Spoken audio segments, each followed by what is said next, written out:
So first off, my project workflow may not be the same to yours, so keep that in mind. These strategies will usually apply to a broad set of different projects, but for me, I'm writing an essay on how to write.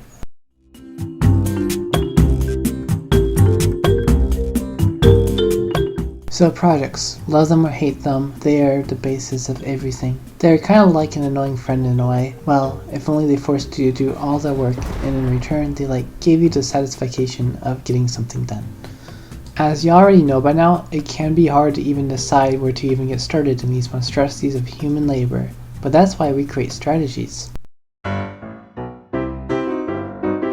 In any project, including this very one, I usually utilize bullet points to construct a framework for my project, sort of like a schematic, if it was missing all the details. And as we all know, details make up your entire project, as they do with a schematic. Any bullet points I've made, I'll expand on them and create chunks of text, of which I group together, conjoining them into a singular chunk of literature mass.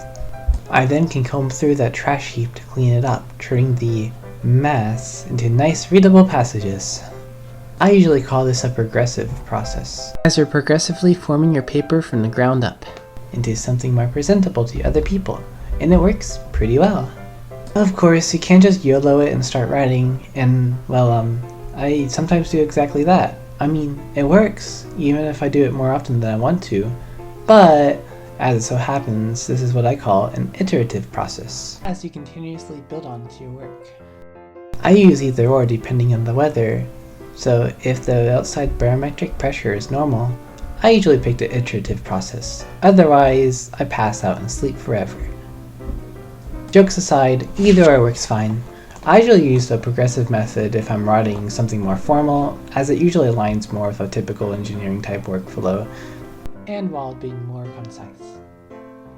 The iterative process I usually save for more personal or informal stuff. Or I can use both, like for this project. This project used the progressive for the planning and the iterative for the script. Maybe it has turned out well by the time you're hearing this, but I am not too sure.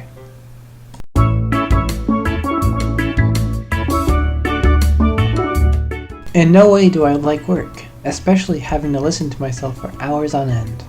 But we have these things called hobbies, and they can make some stuff fun for some reason, if that is you're not burnt out. I find that projects can burn me out really easily, especially hobby projects if I don't keep them in check. So managing those hobbies is kind of an important skill to learn.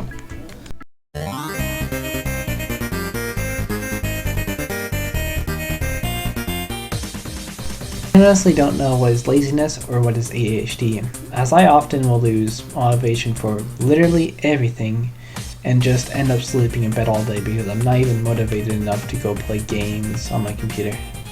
And about that, schoolwork I often just put aside for playing stuff on my computer or working on hobby projects. If I'm working in my room, it's a guarantee that I'll get distracted and not get anything done. You can get treatment if you have it, but there's a good chance that nothing will really change much. Creating strategies may help, but either this is false or I'm just completely incompetent at managing it. Or I'm just not motivated enough to deal with it, which kind of circles onto itself a little bit. Man, that reminds me, motivation is another can of worms that really affects your workflow. It can just decimate your work ethic and you can just get nothing done because of it. Anyways, I rate ADHD a -1 out of 10. It kinda sucks.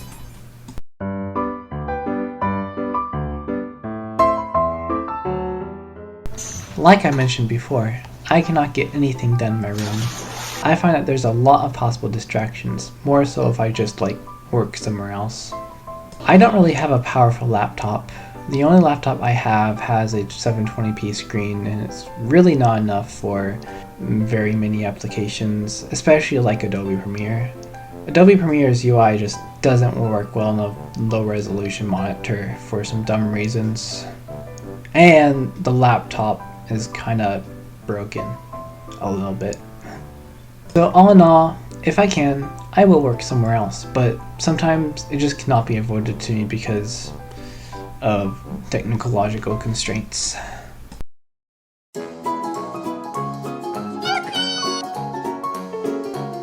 So really, the thing I find most challenging about working on a project is the time and resource management aspect. As I procrastinate a lot from lack of motivation or fear of doing something incorrectly, it can be quite challenging for me to get something complete.